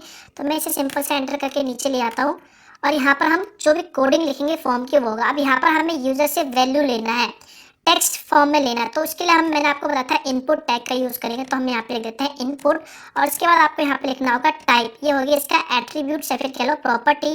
और उसके बाद यहाँ पर आपको डबल कोट में लिखना होगा टेक्स्ट, क्योंकि हम टेक्स्ट ले रहे हैं, ये बात आपको याद रखना है, ठीक है। Input type equal to text और उसके बाद यहाँ पर हमने इसे सिंपल सा क्लोज कर दिया, ठीक है। अब यहाँ पर हम इसे सिंपल सा सेव करते हैं। फॉर एग्जांपल इसके आगे अभी कोडिंग करेंगे, मैं बस आपको समझाने के लिए दिखा देता हूँ। तो देखिए जैसे आपने यहाँ पर इनपुट लिखा, तो यहाँ पर देखिए आप वैल्यूज को एंटर कर सकते हैं। यहाँ पर एक कॉलम आ गया, देखिए। तो ये जो भी कोडिंग आपने लिखी है यहाँ पर input type equal to text, ये इसके लिए कोडिंग है। अब यहाँ पे देखिए फॉर्म में क्या होता है, इसके साइड में यहाँ पर आपको लिखा होता है नेम, ठीक है। तो यहाँ पर हमने लिख दिया ये नेम, ठीक है, और इसके बाद सेव करते हैं। तो देखिए ये जो कॉलम यहाँ पे जो आपको ये फॉर्म दिख रहा है, ये जो वैल्यू आप यहाँ पे डाल रहे हो, इसके जस्ट यहाँ पर आपको नेम लिखा आ जाएगा। मैं इसे रिलोड करता हूँ, तो देखिए ये नेम आ गया। अब यहाँ पर आप जो कुछ भी नाम लिखना चाहते हैं वो आप यहाँ पे लिख सकते हैं, ठीक है। इसके बाद नेक्स्ट आता है, यहाँ पर हम एक और टेक्स्ट डाल देते हैं। मान लीजिए हमने यहाँ पर आ गया, ये हो गया फर्स्ट नेम, ठीक है। इसके बाद हम यहाँ पे सिंपल सा लिखते हैं सेकेंड लास्ट नेम, ठीक है, ये लास्ट नेम डाल दिया। और यहाँ पर सेम लिख दिया इनपुट टाइप इक्वल टू, क्योंकि हमें टेक्स्ट ही चाहिए सेकंड वाला भी, तो हमने ये टेक्स्ट लिख दिया, ठीक है। तो यहाँ पे देखिए अगर मैं यहाँ पर इसे सेव करता हूँ और उसके बाद रीलोड करता हूँ, तो देखिए ये जस्ट इसके आगे आ गया, ठीक है। आप चाहते हो इसके जस्ट नीचे आए, मतलब ये जो लास्ट नेम है ये जस्ट इसके नीचे आए तो आपको क्या करना होगा, यहाँ पर सिंपल से यहाँ पर एक BR टैग लगाना होगा। देखिए, तो इसके लिए यहाँ पर आपको सिंपल सा एक BR टैग लगाना होगा। तो ये हमने BR मतलब ब्रेक करना। इसका मतलब क्या होगा कि ये जो टैग पहले यहाँ शो हो रहा था, ये वाला जो है लास्ट नेम, ये जस्ट इसके नीचे आ जाएगा, ब्रेक हो जाएगा, यहाँ से लाइन टूट जाएगी, इसके जस्ट नीचे आ जाएगा। देखिए मैं रीलोड करता हूँ तो देखिए इसके जस्ट नीचे आ गया। अगर आप चाहते हो इसी के आ गया है तो आपको सिंपल से यहाँ पर ये ऐसे कर देना, सेव कर देना है, BR टैग हटा देना है। BR यानी ब्रेक करने के लिए। मैंने आपको बताया यहाँ पर सारा जो फंडा होता है वो बेसिकली टैग का ही होता है। इसके बाद नेक्स्ट आपको करना है यहाँ पर एंटर योर पासवर्ड। ठीक है, ये आपको पासवर्ड एंटर करवाना है। ठीक है, चलो इतना कुछ नहीं लिखते, यहाँ पे सिंपल से लिखते हैं पासवर्ड। तो इसके लिए आप क्या करोगे, यहाँ पे सिंपल से लिखोगे इनपुट टाइप इक्वल टू, ये लिख के यहाँ पर लिखोगे पासवर्ड। ठीक है, ये हो गया पासवर्ड टाइप, और ये मैंने बंद कर दिया। और इसे यहाँ पर क्लोजिंग टैग की जरूरत नहीं है, इन सभी चीज़ों के लिए ध्यान रखना। बस जो मेन टैग होता है, फॉर्म टैग होता है, उसको ज़रूरत है, इन सभी चीज़ों के लिए ज़रूरत नहीं है। अब मैं इसे रीलोड करता हूँ तो एक नेक्स्ट नीचे, इसके नीचे नहीं इसके आगे होगा, तो यहाँ पर हम सिंपल सा BR टैग लगा देते हैं। ठीक है, ताकि जो पासवर्ड वाला जो ये लाइन है, कॉलम है, ये जस्ट इसके नीचे आ जाए, इसके आगे ना आए। ठीक है, तो हमने ये ब्रेक करने के लिए यहाँ पे लगा दिया। अब हम इसे सिंपल सा रीलोड करते हैं। उससे पहले यहाँ पर आपको सेव करना है और रीलोड करते हैं तो नेक्स्ट लाइन में यहाँ पर पासवर्ड का आ जाएगा। देखिए पासवर्ड का आ गया। अब यहाँ पे फर्स्ट नेम में हम एंटर करेंगे तो देखिए यहाँ पर हमें जो भी चीज़ें हैं वो यहाँ पर आपको आसानी से लिखा हुआ, जो भी टेक्स्ट है वो लिखा हुआ दिखाई देगा। ठीक है, देखिए मैं यहाँ पर एंटर करता हूँ, लेकिन यहाँ पर पासवर्ड में ऐसा सीन नहीं है। पासवर्ड हमेशा आपको देखा आपने ब्लैक ब्लैक डॉट में होता है, तो यहाँ पर आप जो कुछ भी एंटर करोगे देखो ब्लैक डॉट में आएगा। ये भी कितना आसान है, आपने देखा ही। ठीक है, इसके बाद जो नेक्स्ट आता है, अगर आपको इसी तरह किसी दूसरा टेक्स्ट ऐड करना है तो यहाँ पर आप दूसरा टेक्स्ट बना सकते हो। जैसे कि यहाँ पर आपको फ़ोन नंबर एंटर करवाना है तो यहाँ पर आप सिंपल सा लिखो, सिंपल सा लिख दो फ़ोन नंबर, और उसके बाद यहाँ पर सिंपल वही टैग ले लो, input type equal to phone number भी टेक्स्ट में ही होता है तो हम टेक्स्ट में ले लेते हैं ये टेक्स्ट। ठीक है, टेक्स्ट मतलब नंबर भी टेक्स्ट में ही काउंट होगा यहाँ पर, और इसे हम सिंपल से ऐसे ले लेते हैं। तो देखिए यहाँ पर ये फ़ोन नंबर आ गया। अब ये इसके आगे आ रहा है क्योंकि हमने यहाँ पर BR टैग नहीं डाला, तो यहाँ पर हम BR टैग डालेंगे, देखो। ठीक है, सॉरी, ये हमने BR डाल दिया और फिर सेव कर दिया। तो ये जो फ़ोन नंबर है जस्ट इसके नीचे आएगा, देख सकते हैं। तो यहाँ पर ब्रेक करने के लिए आपको ये करना होगा। ठीक है, तो इस तरह से आप ये फॉर्म क्रिएट कर सकते हैं। तो यहाँ पर आप फ़ोन नंबर एंटर करना चाहते हो वो भी आप एंटर कर सकते हो, देखो ऐसे कुछ। अब आपने यहाँ पर ये फ़ोन नंबर भी ऐड कर दिया, लास्ट नेम पासवर्ड भी ऐड करना सीख गए हैं। अब आपको यहाँ पर एक रेडियो बटन सेलेक्ट करना है, मतलब आपने एक जेंडर कैटेगरी डाला है जिसमें से आपको सिलेक्ट करना है कि आप मेल है या फिर फीमेल है। तो यहाँ पर आपको इसके लिए भी सिंपल से ज़्यादा कुछ नहीं करना, बस आपको यहाँ पर लिखना होगा इनपुट टाइप इक्वल टू, यहाँ पर आपको रेडियो बटन के लिए यहाँ पर आपको सिंपल सा रेडियो लिखना होगा। ठीक है, उसके बाद यहाँ पर आपको नेम लिखना होगा, नेम में यहाँ पर आपको जेंडर देना है। ठीक है, इसके बाद यहाँ पर आपने सिंपल से इसे क्लोज कर देना है। ठीक है, उसके बाद हम नीचे आते हैं और यहाँ पर दोबारा से इसे लिखते हैं input type equal to radio. ठीक है, और ये नेम इक्वल टू जेंडर, और उसके बाद मान लीजिए ये जो पहला टाइप है ये है बेसिकली मेल के लिए और दूसरा जो है ये है फीमेल के लिए। ठीक है, यहाँ पर हमेशा ध्यान रखना ये जो भी नेम आपने यहाँ पे डाला है, इसमें जो भी जेंडर डाला है, जो भी आप यहाँ पे नाम लिखोगे वही सेम नाम आपको यहाँ पे लिखना है, तभी ये दोनों मैच करेंगे और दोनों में से सिर्फ एक ही ऑप्शन सिलेक्ट होगा। यहाँ पर आपको हमेशा ध्यान रखना है। तो यहाँ पर हम सिंपल सा लिख देते हैं इसके ऊपर जस्ट, चलो यहीं पर लिख देते हैं सिलेक्ट जेंडर। ठीक है, ये हमने लिख दिया। इसके बाद हम सिंपल सा इसे सेव कर लेते हैं। ठीक है, सेव करने के बाद अब हम यहाँ पे सिंपल सा इसे यहाँ पर रीलोड कर लेते हैं। तो देखिए रेडियो बटन क्रिएट हो जाएगा, देखिए सिलेक्ट जेंडर। तो ये जो सिलेक्ट जेंडर लिखा उसके आगे ये जो कोड लिखा, ये यहाँ पे ये बटन क्रिएट हो गया और उसके आगे यहाँ पर ये मेल आ गया। ठीक है, और उसके बाद नेक्स्ट होगा यहाँ पर ये रेडियो बटन आएगा और उसके आगे यहाँ पर फीमेल होगा, देखिए ये ऑप्शन आ गया। अब यहाँ पर आप दोनों में से मान लीजिए मैंने इसे सिलेक्ट कर लिया तो देखिए ये ऑप्शन सिलेक्ट हो गया। अगर मैं इसे सिलेक्ट करता तो ऑटोमेटिकली अनसिलेक्ट हो जाना चाहिए, तो देखिए अनसिलेक्ट हो गया। तो इस तरह से यहाँ पर आप किसी एक ऑप्शन को सिलेक्ट कर सकते हैं। इसी तरह अगर आपको यहाँ पर 3-4 ऑप्शन बनाने हैं तो वो आप यहाँ पर 3-4 ऑप्शन बना सकते हैं। मान लीजिए यहाँ पर मैं एक और ऑप्शन सिलेक्ट कर देता हूँ, कुछ भी यहाँ पे लिख देता हूँ, ये मैंने लिख दिया, लेकिन सॉरी यहाँ पे मैंने ये लिख दिया, ये 4 ऑप्शन बना दिए यहाँ पे मैंने।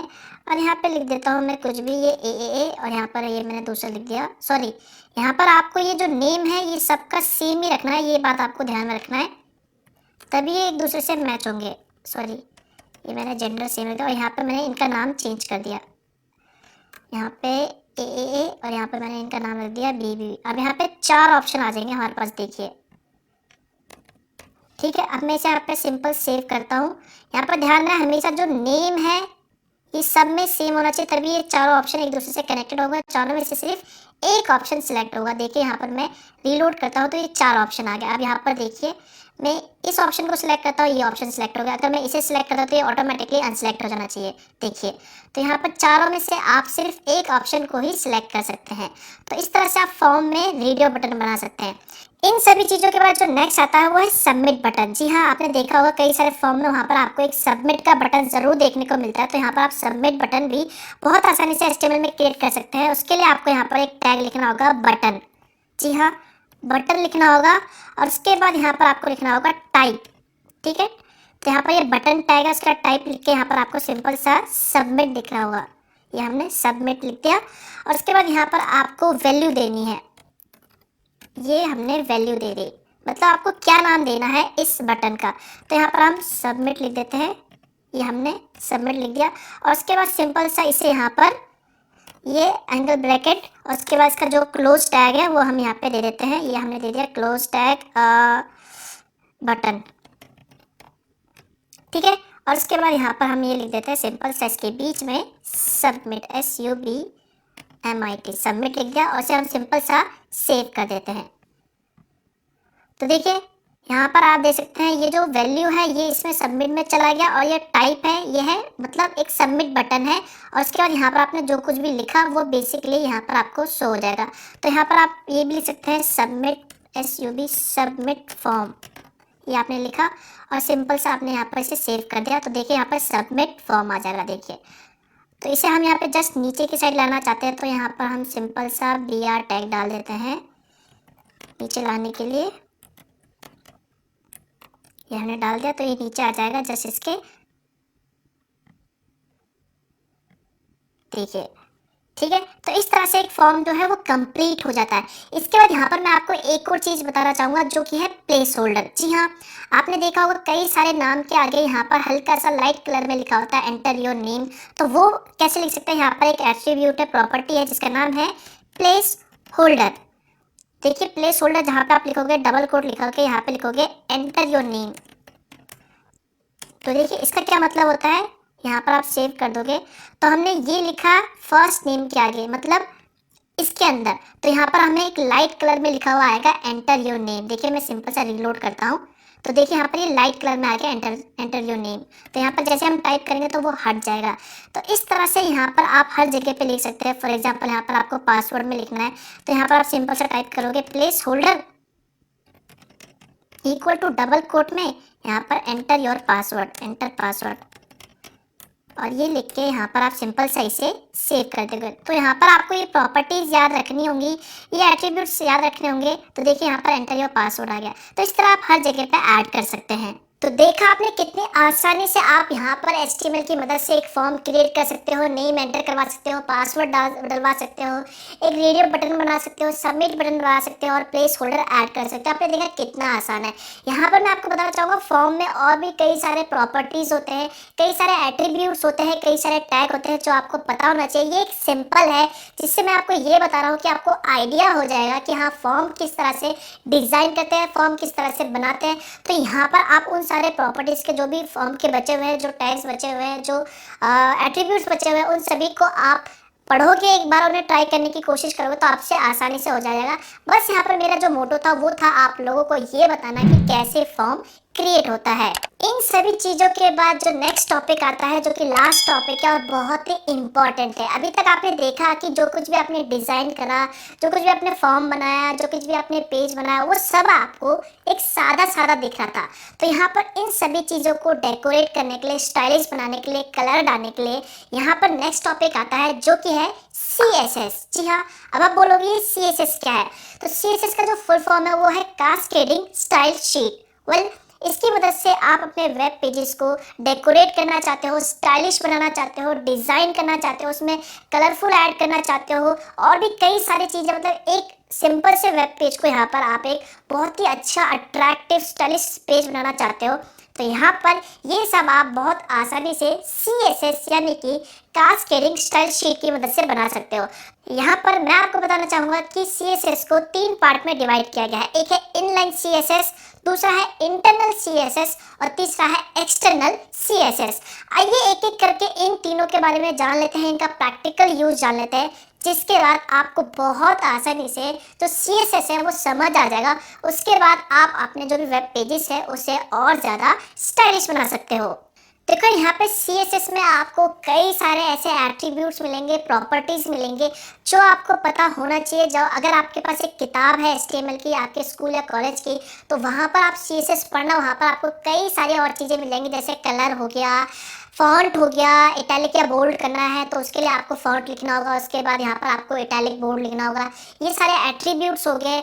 इसके अलावा यहाँ पर आपको बैकग्राउंड इमेज चेंज करना है तो इसके लिए आपको बैकग्राउंड इमेज का यूज़ करना पड़ेगा, एट्रीब्यूट्स। तो यहाँ पर कई सारे एट्रीब्यूट्स हैं और उन सारे एट्रीब्यूट्स को एक साथ यहाँ पर वीडियो में बताना पॉसिबल नहीं है। तो यहाँ पर बस मैं आपको CSS को अप्लाई करना सिखाऊंगा कि ये इनलाइन CSS क्या होता है, एक्सटर्नल CSS क्या होता है, इंटरनल CSS क्या होता है, इनके बीच में क्या डिफरेंस है, आप कब कब इस्तेमाल कर सकते हो और इसे आप कैसे अप्लाई कर सकते हो। इनकी बाकी जो प्रॉपर्टीज है, एट्रीब्यूट्स है, वो आपको खुद से याद करना होगा, जो आपको किताबों में या फिर इंटरनेट में आसानी से मिल जाएगा। तो यहाँ पर एक एक करके आइए जान लेते हैं इन्हें आप कैसे यूज कर सकते हैं। तो यहाँ पे सबसे पहला जो CSS आता है वो है इनलाइन CSS। जी हाँ, जैसा कि आपको नाम से ही पता चला है, इन लाइन मतलब कि अगर आपको उसी लाइन के अंदर यानी उसी टैग के अंदर, उसी एट्रीब्यूट के अंदर अगर आपको CSS यानी कि स्टाइल अप्लाई करना है, कलर चेंज करना है, फॉन्ट चेंज करना है, उसमें डिज़ाइन करना है, तो यहाँ पर आप इनलाइन CSS का इस्तेमाल कर सकते हो। जी हाँ, मतलब कि मान लीजिए आपके एक पेज में कई सारे पैराग्राफ हो सकते हैं, कई सारे हेडिंग्स हो सकते हैं, कई सारे टेबल्स हो सकते हैं, कई सारे इमेजेस हो सकते हैं। तो यहाँ पर मान लीजिए आपको एक सिंगल से पैराग्राफ में, कई सारे पैराग्राफ में सिर्फ एक उसी सिंगल से पैराग्राफ में उसे आपको डिजाइन करना है, डेकोरेट करना है, एक अलग तरीके से दिखाना है बाकी उसे। तो यहाँ पर ऐसे कंडीशन में आप सिर्फ एक सिंगल एलिमेंट में, मतलब एक सिलेक्टेड एलिमेंट में, जिस भी सिलेक्टेड एलिमेंट को आप सिलेक्ट करना चाहते हो उसमें अगर आपको CSS अप्लाई करना है, स्टाइल कलर करना है, तो यहाँ पर ऐसे कंडीशन में आप इनलाइन CSS का इस्तेमाल कर सकते हैं। तो आइए प्रैक्टिकल करते हैं आखिर में कैसे आप इसे अप्लाई कर सकते हैं, जिसके बाद आपका जो भी डाउट है इनलाइन CSS को लेके वो क्लियर हो जाएगा। उसके बाद हम समझेंगे इंटरनल और एक्सटर्नल CSS के बारे में। एग्जाम्पल के लिए देखिए, यहाँ पर हमने पहले से फॉर्म क्रिएट कर रखा है, तो यहाँ पर हम इस फॉर्म को सिंपली यहाँ पर डिलीट कर देते हैं और यहाँ पर हम एक पैराग्राफ लेते हैं। पैराग्राफ के लिए P टैग यूज करते हैं, hello my name is Manoj सरू, ठीक है, और यहाँ पर ये P लिख दिया हमने, ठीक है। अब मान लीजिए इसी पैराग्राफ को, यहाँ पर बहुत सारे पैराग्राफ है, मैं तो सिंपल इसे यहाँ पर इसे कॉपी पेस्ट कर देता हूँ और यहाँ पे इसे रिमूव कर देता हूँ, ये हमने, ठीक है। ये अब यहाँ पे आप देख सकते हैं यहाँ पर टोटल 5 पैराग्राफ है। अब यहाँ पर आपको इन 5 पैराग्राफ में से सिर्फ एक पैराग्राफ पे CSS अप्लाई करना है, यानी स्टाइल अप्लाई करना है, ठीक है। मान लीजिए आपको यहाँ पे सेकंड वाले पे अप्लाई करना है, बाकी जो सेम दिख रहे हैं उन्हें आपको जैसा दिखाई दे रहा है वैसे ही आपको शो करना है। तो यहाँ पर आप सिंपल से क्या करोगे, चलो मैं पहले से सेव कर लेता हूँ और यहाँ पर इसे रीलोड कर देता हूँ। तो यहाँ पर आप देख सकते हैं ये जो टेक्स्ट है सिंपल से दिखाई दे रहा है। अब आप चाहते हो कि यहाँ पर जो सेकंड वाला ये वाला जो पैराग्राफ है इस पर आप स्टाइल अप्लाई करना चाहते हो, बाकी सब सेम दिखे, तो ऐसी कंडीशन में आप यहाँ पर जो इनलाइन CSS है वो इस्तेमाल कर सकते हो। तो इस यहाँ पर इसके लिए आपको यहाँ पर सिंपल से लिखना होगा स्टाइल। जी हाँ, ये एक स्टाइल है और उसके बाद यहाँ पर आपको सिंपल से यहाँ पर जो भी स्टाइल अप्लाई करना है, फॉर एग्जाम्पल आपको यहाँ पर कलर चेंज करना है, तो यहाँ पर आप कलर लिखोगे और यहाँ पर आपको ये कॉलन लगाना होगा, ठीक है। हमेशा याद रखें, प्रॉपर्टीज आप इस तरह से लगाते हो जब आप यहाँ पर जो भी CSS के जो भी प्रॉपर्टीज है, जो भी एट्रीब्यूट्स है, जो भी टैग्स है वो पढ़ोगे, तब आपको और अच्छे से जो भी प्रॉपर्टीज है वो समझ आ जाएगा। तो यहाँ पर कलर अप्लाई करने के लिए सिंपल सा आप कलर लिखोगे, फिर कॉलन लिख के यहाँ पर आपको रेड कलर करना है तो आप रेड लिख दोगे और सिंपल सा इसे क्लोज कर दोगे और यहाँ पर सेमी कॉलन लगा दोगे। देखो इस तरह से ये अप्लाई किया जाता है, ये बात हमेशा से याद रखना, ठीक है। तो यहाँ पर इस पूरे लाइन में जो CSS है वो अप्लाई हो चुका है। देखिए स्टाइल लिख के यहाँ पर आपको सिंपल सा इक्वल लगा के डबल कोट के अंदर कॉलन लिखना है, तो वो आप यहाँ पे ऐसे लिख सकते हैं। इसके बाद सिंपल सा आप यहाँ पर इसे सेव कर सकते हैं। तो यहाँ पर मैं इसे सिंपल सा सेव कर देता हूँ। देखिए ये जो है वो सेव हो चुका है। अब मैं यहाँ पर रीलोड करूँगा तो देखना इसका जो कलर होगा सेकंड वाले का वो रेड हो जाएगा। तो देख सकते हैं ये रेड हो गया। तो इस तरह से आप CSS को जो है इनलाइन CSS को अप्लाई कर सकते हैं। तो यहाँ पे देखा आपने कितना आसान है इनलाइन CSS। जी हाँ, इसकी मदद से अगर आप किसी एक पर्टिकुलर एलिमेंट पे या फिर किसी सिंगल एलिमेंट पे कोई भी स्टाइल अप्लाई करना चाहते हो तो यहाँ पर ये सब आप आसानी से इनलाइन CSS की मदद से यूज कर सकते हो। और हमेशा जब भी आपको किसी एक सिंगल एलिमेंट पे, सिंगल टैग पे जो भी स्टाइल है अप्लाई करना है, तो ऐसे कंडीशन में आप इनलाइन CSS का इस्तेमाल कर सकते हो। इसके बाद जो नेक्स्ट आता है वो है इंटरनल CSS। जी हाँ, जैसा कि आपको नाम से ही पता चल रहा है, इंटरनल यानी कि जो भी पेज है उसके अंदर जितने भी टैग है उन सभी में आपको सेम जो स्टाइल है वो अप्लाई करना है। अब यहाँ पे ऐसा हो सकता है ना कि आपके पास 6 के 6 जो पैराग्राफ पड़े हैं उन सभी 6 के 6 पैराग्राफ में आपको जो स्टाइल है वो अप्लाई करना है। तो यहाँ पर अगर आप उन सभी के 6 के 6 में अगर आप एक एक करके स्टाइल अप्लाई करोगे तो आपके पास जो टाइम है वो काफ़ी ज़्यादा लग जाएगा। तो यहाँ पर अगर आप ऐसा चाहते हो एक सिंपल सा कोड लिख दो, ठीक है, हेड टैग के अंदर स्टाइल डिक्लेयर करके, और उसके बाद जितने भी वो पैराग्राफ है, जितने भी आपने पैराग्राफ लिखे हैं या फिर कह लो हेडिंग टैग के लिए जितने भी हेडिंग है उन सभी में सेम स्टाइल अप्लाई हो जाए जो भी आपने अप्लाई करा है। मतलब आपने मान लीजिए आपके 6 पैराग्राफ है, 5 पैराग्राफ है और आपने हेड टैग के अंदर एक स्टाइल को डिक्लेयर कर दिया कि जितने भी पैराग्राफ है उन सभी में ये वाला जो स्टाइल है वो अप्लाई हो जाए। तो ऐसे कंडीशन में यहाँ पर आप इंटरनल CSS का इस्तेमाल कर सकते हो। आई होप आपको समझ आ गया होगा। तो चलिए इसे सिंपल से एक प्रैक्टिकल एग्जांपल के थ्रू समझते हैं। तो अभी आप यहाँ पे फिलहाल देख सकते हैं मेरे सामने यहाँ पर ये जो 5 जो पैराग्राफ है आप देख सकते हैं, ये 5 पैराग्राफ है, इनका जो कलर है वो सेम है।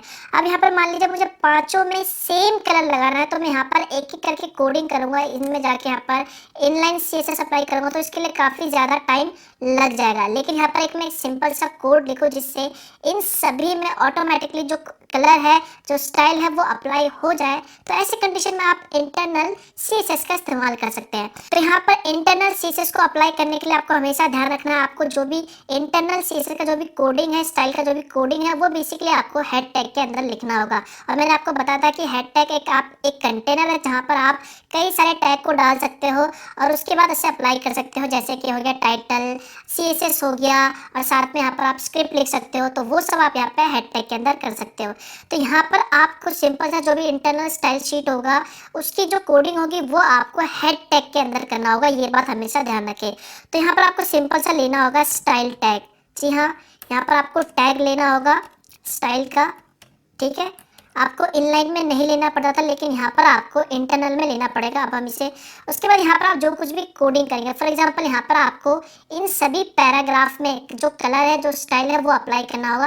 तो आपको ज़्यादा कुछ नहीं करना, सिंपल से यहाँ पर एक P लिख देना है, पैराग्राफ मतलब जो भी इनका ये जो भी है नाम पैराग्राफ, और उसके बाद यहाँ पर आपको कर्ली ब्रेसेस लगा देना है, ठीक है, ये 2 कर्ली ब्रेसेस।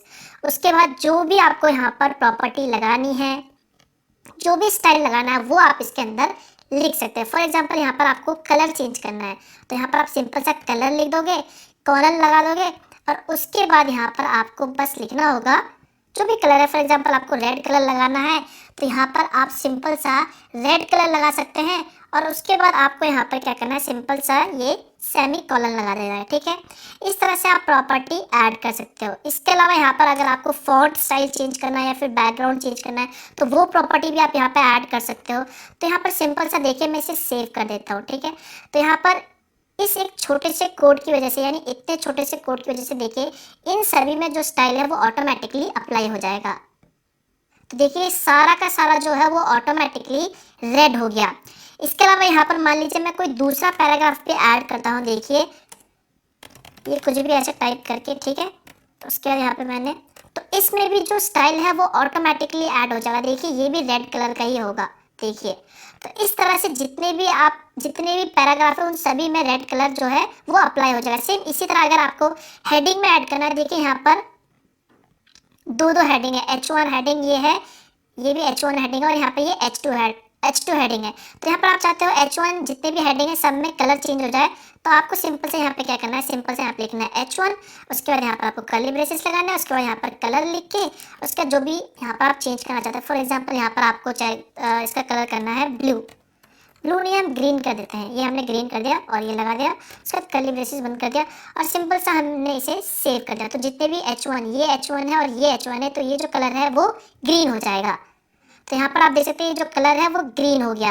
तो इस तरह से आप इंटरनल CSS अप्लाई कर सकते हैं। यहाँ पर आप और भी कई सारे प्रॉपर्टीज़ को ऐड कर सकते हो, फॉन्ट हो गया, जो भी स्टाइल हो गया, जो भी आपको डेकोरेट करना है वो जब आप किताब में पढ़ोगे तो वहाँ पर आपको कई सारे प्रॉपर्टीज़ मिल जाएंगे। तो वो सब आप यहाँ पर ऐसे स्टाइल टैग के अंदर अप्लाई कर सकते हो। तो आपने देखा कि कितना आसान है ये इंटरनल CSS अप्लाई करना। तो यहाँ पर अब आपको इनलाइन CSS भी आ गया, इसका पता चल गया क्या यूज है। इंटरनल CSS भी आपको पता चल गया। इनलाइन CSS आप एक पर्टिकुलर एलिमेंट पे अप्लाई करना चाहते हैं, और दूसरा इंटरनल CSS अगर आपको एक वेब पेज में जितने भी वो एलिमेंट है, जैसे पैराग्राफ, जितने भी पैराग्राफ है उन सभी में आप अगर स्टाइल अप्लाई करना चाहते हो तो ऐसी कंडीशन में आप इंटरनल CSS का इस्तेमाल कर सकते हैं। इसके बाद जो नेक्स्ट CSS आता है वो है एक्सटर्नल CSS। जी हाँ, ये बहुत ही इंपॉर्टेंट है और थोड़ा सा आपको डिफिकल्ट भी लगेगा। यहाँ पर इसका यूज क्या है, आप देखिए एक वेबसाइट में कई सारे वेब पेजेस होते हैं, ठीक है, आप कोई एक दो वेब पेजेस तो नहीं होते, वहाँ पे कई सारे वेब पेजेस हो सकते हैं। तो यहाँ पर आप क्या करोगे, आप एक सिंगल पेज के लिए तो सिंपल सा इंटरनल यूज कर लोगे या फिर इनलाइन यूज कर लोगे यहाँ पर। लेकिन अगर आपको सेम वही स्टाइल जितने भी एक्सटर्नल वेब पेजेस है, जितने भी वेब पेजेस है आपके वेबसाइट में, उन सभी में अप्लाई करना है। फॉर एग्जांपल यहाँ पे 10 पेजेस है, अब 10 पेजेस के सब पेजेस में अगर आप मान लो पहले पेज में जाओगे वहाँ पर इंटरनल CSS अप्लाई कर दोगे, ठीक है, उसके बाद सेम वही कोडिंग आपको दूसरे में अप्लाई करना होगा, तो आपको वही कोड यहाँ पे लिखना पड़ेगा या फिर कॉपी पेस्ट करना पड़ेगा। और बहुत बड़ा जो कॉपी पेस्ट कोड होता है, सेम इसी तरह आपको तीसरे में अप्लाई करना होगा, तो आपको तीसरे के लिए कोड लिखना पड़ेगा सेम, या फिर कॉपी पेस्ट करना पड़ेगा। तो ये काफ़ी ज़्यादा लंबा हो जाएगा और जो कोड होता है वो बहुत लंबे लंबे होते हैं। तो यहाँ पर आपको करना क्या होगा, इन सभी चीज़ों से, इन सभी झंझट से बचने के लिए यहाँ पर आप सिंपल सा एक्सटर्नल CSS अप्लाई कर सकते हैं। जी हाँ, यहाँ पर आपको अलग से एक एक्सटर्नल CSS फाइल बनानी होगी जिसका एक्सटेंशन होगा .css। जी हाँ, जिस तरह से आप HTML फाइल बना रहे हो सेम इसी तरह यहाँ पर आपको CSS अप्लाई करने के लिए एक CSS फाइल बनानी होगी, जो कि टेक्स्ट फाइल से ही आप बना सकते हैं। और उसके बाद इसमें जो भी स्टाइल लगा हुआ है, इसमें जो भी डिज़ाइन किया गया है, इसमें जो भी स्टाइलिंग अप्लाई की गई है, उन सभी को आप इन सभी से अटैच करना चाहते हो तो बस आपको एक छोटा सा लिंक डालना होगा हेड टैग में, और उसके बाद छोटा सा कोड लिखना होगा हेड टैग में, और उसके बाद जो भी कोडिंग है वो सारा का सारा जो भी स्टाइलिश है, वो सारा का सारा जो स्टाइल है वो बेसिकली जितने भी आपके वेब ब्राउजर में जो भी एलिमेंट है उन सभी में अप्लाई हो जाएगा। मतलब जिसके लिए वो कोडिंग लिख रखा है वो सभी में वो अप्लाई हो जाएगा बहुत आसानी से। आई होप आपको एक्सटर्नल CSS समझ आ गया होगा। तो चलिए इसे मैं आपको प्रैक्टिकली समझाता हूँ, तब आपके सारे जो डाउट्स है एक्सटर्नल CSS को लेके वो क्लियर हो जाएगा। तो जैसा कि आप देख सकते हैं अभी फिलहाल यहाँ पे इंटरनल स्टाइल अप्लाई है, तो यहाँ पर मैं इन सभी को हटा देता हूँ। ये मैंने यहाँ से इन सभी को, ये स्टाइल टैग को यहाँ से हटा दिया, ठीक है। अब यहाँ पे किसी भी तरह का कलर नहीं है जैसा कि आप देख सकते हैं, ठीक है, यहाँ पर ये बिल्कुल सादा है। अब यहाँ पर आपको एक्सटर्नल CSS अप्लाई करने के लिए आपको क्या करना होगा, आपको एक और नए नोटपैड को ओपन करना होगा। देखिए यहाँ पर हम नोटपैड ओपन कर लिया हमने, और उसके बाद यहाँ पर आपको अलग से एक CSS फाइल बनानी होगी। अब यहाँ पर CSS फाइल कैसे बनेगी, सबसे पहले यहाँ पर आपको स्टाइल लिखना होगा। तो स्टाइल क्या होगा, फॉर एग्जाम्पल मान लीजिए जितने भी पैराग्राफ है, ठीक है, तो यहाँ पर आप पैराग्राफ में जो भी कलर है वो अप्लाई करना चाहते हैं, तो यहाँ पर आप सिंपल सा जिस तरह से आपने इंटरनल स्टाइल में कोडिंग लिखी थी इंटरनल CSS में, सेम उसी तरह से यहाँ पर आपको वही कोडिंग लिखना है। जैसे कि आपको कलर चेंज करना है, कलर आपने यहाँ पर डाल दी ग्रीन, ठीक है, ये एक कोड हो गया, ठीक है, ये अप्लाई हो जाएगा जितने भी पैराग्राफ है P। नेक्स्ट हम डालते हैं बॉडी, मान लो चलो बॉडी टैग में हम कुछ कलर चेंजेस करते हैं। तो इसमें हमने कलर चेंज कर दिया यहाँ पर, ये हम डाल देते हैं बैकग्राउंड कलर, ठीक है। बैकग्राउंड डैश कलर लिख के ये हमने यहाँ पर इसका कलर डाल दिया। हम कलर डालते हैं सिंपल सा डाल देते हैं पिंक, चलो ब्लू डाल देते हैं, ये हमने ब्लू डाल दिया कलर। और उसके बाद यहाँ पर हमने सिंपल सा सेमीकोलन लगा के इसे बंद कर दिया, ठीक है। इसके बाद यहाँ पर देखिए ये हेड टैग है, तो हेड टैग के लिए H1 टैग में हम एक और कलर डाल देते हैं यहाँ पर, कलर इक्वल टू यहाँ पर हम डाल देते हैं येलो, ठीक है। ये अलग से हम एक स्टाइल शीट बना रहे हैं, ये बात ध्यान में रखना आपको, ठीक है। और ये हमने यहाँ पर याद रहे, यहाँ पर आपने जिस तरह से इंटरनल स्टाइल शीट में जो कोडिंग लिखते हैं सेम ऐसे ही सेम कोडिंग आपको यहाँ पर भी वैसे ही लिखनी है। बस आपको यहाँ पर ऐसे लिखना है जैसे कि मैं आपको दिखा रहा हूँ। और उसके बाद आपको इस फाइल को सेव करना होगा। सेव कैसे करना है, आपको फाइल पे क्लिक करना है, सेव ऐसे पे क्लिक करना है। और उसका जहाँ पे भी आपका जो फाइल है डेस्कटॉप में है तो डेस्कटॉप में। उसके बाद यहाँ पर आपको ध्यान देना है नाम देते वक्त, यहाँ पर आपको नाम कुछ भी दे सकते हो। यहाँ पर मैं नाम दे देता हूँ स्टाइल का, चलो मैं यहाँ पर दे देता हूँ S1, ठीक है। और उसके बाद यहाँ पर आपको एक्सटेंशन डालना होगा .css, ये आपको ध्यान में रखना है, इसका एक्सटेंशन होना चाहिए .css, ठीक है। उसके बाद यहाँ पर ऑल फाइल्स पे सिलेक्ट करके सिंपली इसे सेव कर लेना है। तो हमारा ये जो फाइल है वो एक स्टाइल शीट बन चुका है, ठीक है। इसके बाद यहाँ पर आप देख सकते हैं ये रहा स्टाइल शीट, ये रहा हमारा HTML का फाइल और ये रहा स्टाइल। अब हमें ये जो फाइल है वो बेसिकली इससे लिंक करना होगा, ठीक है। तो लिंक करने के लिए हमें इसकी कोडिंग को ओपन करना होगा। तो यहाँ पर इसकी कोडिंग को ओपन करने के लिए आप इस पर राइट क्लिक करेंगे और सिंपल से यहाँ पर इसे ओपन विथ नोटपैड पे क्लिक करेंगे तो जो इसकी कोडिंग है वो यहाँ पर ओपन हो जाएगी। अब यहाँ पर हमें इसे लिंक करना है, जो भी स्टाइल शीट है वो हमें यहाँ पे लिंक करना होगा, तभी जो ये स्टाइल है वो अप्लाई होगा। तो लिंक करने के लिए यहाँ पर सबसे पहले आपको यहाँ पर सिंपल सा एक छोटा सा कोड डालना होगा, ये एंगल ब्रैकेट में लिंक और उसके बाद REL, मतलब रिलेशन यहाँ पर होना चाहिए, REL लिख के यहाँ पर स्टाइल STY स्टाइल शीट, ये आपको लिखना है, ठीक है। हमेशा ये ध्यान रखना, link REL equal to style sheet, ये आपको लिखना है। रिलेशन स्टाइल शीट है, मतलब स्टाइल शीट है यहाँ पर आप अप्लाई कर रहे हो। और उसके बाद यहाँ पर आपको href लिखना है। href मतलब जो आपका स्टाइल शीट है, ये वाला जो स्टाइल शीट है उसकी जो लोकेशन है वो क्या है वो आपको यहाँ पर लिखना है। तो यहाँ पर अगर ये सेम फोल्डर में है, सेम लोकेशन में है, तो यहाँ पर सिंपल सा आपको बस इसका नाम दे देना है S1 लिख के .css, ठीक है। और उसके बाद ये बंद कर दिया और ये हमने इसको बंद कर दिया। और उसके बाद हम सिंपल सेव पे क्लिक करते हैं। तो ये जो CSS है हमारा इस पेज से, इस एक सिंगल पेज से अप्लाई हो गया। तो हमने जो कुछ भी कोडिंग डाली है, देखिए मैं यहाँ पर आपको ये कोडिंग भी दिखा देता हूँ। देखिए ये जो कोडिंग डाली है हमने यहाँ पर P कलर, यानी जितने भी पैराग्राफ कलर है उसका कलर ग्रीन हो जाए, बैकग्राउंड कलर ब्लू हो जाए और जितने भी जो कलर है वो हेडिंग टैग का जो कलर है वो येलो हो जाए, ऐसा कुछ मैंने यहाँ पे प्रॉपर्टी डाल रखा है, ठीक है। तो यहाँ पर सिंपल सा इसे हमने, ये जो पेज था इसे हमने यहाँ पे लिंक कर दिया, ये लिंक हो गया। इसके बाद हम यहाँ पे सिंपली से सेव करते हैं और उसके बाद इस पेज को ओपन करते हैं क्योंकि हमने इससे लिंक करा। देखिए तो हमने इससे लिंक करा, तो देखिए यहाँ पर ये जो सबका जो कलर है वो ग्रीन हो गया है और इसका जो कलर है वो येलो हो गया है। यहाँ पर आप देख सकते हैं, यहाँ पर मैं CSS में दिखाता हूँ। देखिए CSS में पैराग्राफ का जो कलर था वो ग्रीन सबका और बॉडी कलर जो था वो ब्लू कर दिया हमने बैकग्राउंड में। देखिए सारा जो बॉडी कलर है ब्लू हो गया और हेडवन का जो टैग था वो बेसिकली था येलो। तो देख सकते हैं यहाँ पर ये येलो है। तो इस तरह से दोस्तों आप CSS अप्लाई कर सकते हैं, बहुत ही आसान है। बस आपको एक अलग से स्टाइल शीट बनानी होगी, ये स्टाइल शीट बना दिया और उसे सिंपल सा जिस भी पेज में आपको लिंक करना है, जिस भी पेज में अप्लाई करना है उसमें आपको सिंपल सा लिंक कर देना है। तो यहाँ पर आपने देखा एक्सटर्नल CSS को भी कितना आसान है। यहाँ पर आपको अलग से एक CSS फाइल बनानी होगी जिसका .extension CSS देना होगा और इसे सिंपल सा जिस भी पेज में उस CSS को अप्लाई करना है वहाँ पर सिंपल सा लिंक टैग की मदद से वहाँ पर उसे लिंक कर दो और उसके बाद वो पूरे वेब पेज में जो भी अपने कोडिंग कर रहे हैं वो अप्लाई हो जाएगा। तो इस तरह से आप एक्सटर्नल CSS का यूज़ कर सकते हैं। तो यहाँ पर इनलाइन CSS भी आपको आ गया, इंटरनल भी आपको पता चल गया इसका क्या यूज़ है और एक्सटर्नल CSS को आप कैसे अप्लाई कर सकते हैं, इनका क्या यूज़ है, ये भी आपको पता चल गया। तो यहाँ पर CSS में बस यही 3 मेन इंपॉर्टेंट CSS फाइल होते हैं जिनके बारे में आपको पता होना चाहिए। अब यहाँ पर इसके कई सारे प्रॉपर्टीज़ है, जैसे कि आपको फॉन्ट चेंज करना हो, कई सारे कलर चेंज करने हो, स्टाइल करना हो, तो यहाँ पर कई सारी चीज़ें हैं। तो ये सब जो चीज़ें हैं वो आपको किताबों में पढ़नी होगी। एक पूरे वीडियो में, एक सिंगल वीडियो में ये सब बताना पॉसिबल नहीं है। यहाँ पर मैंने आपको बहुत आसानी से समझा दिया है जो भी बेसिक चीज़ें हैं कि आखिर में आप CSS किस तरह से यूज़ कर सकते हो। इसके बाद अगर आप इसके प्रॉपर्टीज़ को पढ़ोगे, प्रॉपर्टीज़ अगर आप ध्यान में रखोगे, उसे याद करोगे, तो आपको बहुत आसानी हो जाएगी और बहुत आसानी से आप और अच्छा डिज़ाइन कर सकते हैं। तो बस मैं यहाँ पर यही कहना चाहूँगा। यहाँ पर दोस्तों मैंने आपको पेज बनाना भी सिखा दिया, फॉर्म बनाना भी सिखा दिया, मैंने आपको टेबल बनाना भी सिखा दिया, मैंने आपको CSS अप्लाई करना भी सिखा दिया।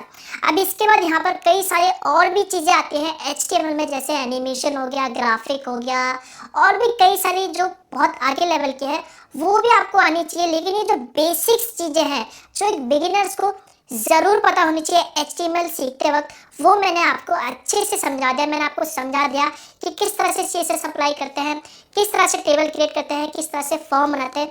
ये सारी चीज़ें मैंने आपको बेसिक्स बता दी। अब आप जब किताब में पढ़ोगे या फिर कोई किताब लोगे तो वहाँ पर आपको अच्छे से समझ आ जाएगा कि आखिर में ये सब चीज़ें कैसे होती हैं। मैंने आपको बस बेसिक्स बताए हैं। शुरुआत में कहते हैं ना, आपको बस शुरुआत में पता होना चाहिए यार काम कैसे करता है, वो सब चीज़ें मैंने आपको बताई है। तो यहाँ पर मैं आपको रेकमेंड करूँगा कि अगर आपके पास कोई बुक है तो अच्छी बात है, नहीं है आपके कॉलेज की बुक है वो पढ़ सकते हो, स्कूल की बुक है वो पढ़ सकते हो। यहाँ पर अगर नहीं है तो आप अलग से कोई सा भी एक HTML की बुक खरीद सकते हो। हालांकि मैं कोशिश करूँगा कि वीडियो के डिस्क्रिप्शन पार्ट में मैं 2-3 HTML बुक के नाम डालूंगा, आप कोई सा भी खरीद के उसमें से पढ़ सकते हो और फुली जो HTML है वो सीख सकते हो। हालांकि मैं आपको रेकमेंड करूंगा कि फ्री में सीखो। इंटरनेट में आपको कई सारे वेबसाइट मिल जाएंगे, बस गूगल में जाके सर्च करो HTML लर्न वेबसाइट, आपको कई सारे वेबसाइट मिल जाएंगे। तो यहाँ पर बस यही कहना चाहूँगा, मैंने आपको सारी चीज़ें बेसिक्स बता दी हैं। तो अगर आपको ये वीडियो अच्छा लगा, कुछ जानने को मिला, वाकई में आपने कुछ सीखा HTML में, तो प्लीज़ इस वीडियो को लाइक करके ज़रूर जाना यार। आप लाइक नहीं करते यार, पता नहीं चल पाता। और नीचे मुझे कमेंट करके बताना कि आपने वाकई में HTML सीखा मुझसे कुछ, और हो सके तो इस वीडियो को अपने दोस्तों के साथ, फ्रेंड्स के साथ, जो भी HTML आपकी क्लासमेट है उन सभी के साथ शेयर ज़रूर करना। हो सकता है यार उन्हें भी मदद मिल जाए और वो भी HTML अच्छा खासा सीख जाए। आई होप दोस्तों आप लोगों को ये वीडियो पसंद आया होगा। तो बस यार इस वीडियो के लिए बस इतना ही। वीडियो अच्छा लगे, कुछ जानने को मिला तो वीडियो को लाइक ज़रूर कर देना और कमेंट करके बताना कि आपको ये वीडियो कैसा लगा, और हो सके तो इस वीडियो को शेयर कर देना ताकि और लोगों को भी इसके बारे में जानकारी मिल सके। और अगर आपको इस तरह की वीडियोस पसंद है तो चैनल को सब्सक्राइब करना मत भूलना, बेल आइकन पे जरूर दबाना ताकि मैं जब भी कोई नया वीडियो अपलोड करूँ तो उसकी जानकारी आपको सबसे पहले मिल सके। तो मिलता हूँ मैं आपको एक और नए वीडियो के साथ, तब तक के लिए गुड बाय।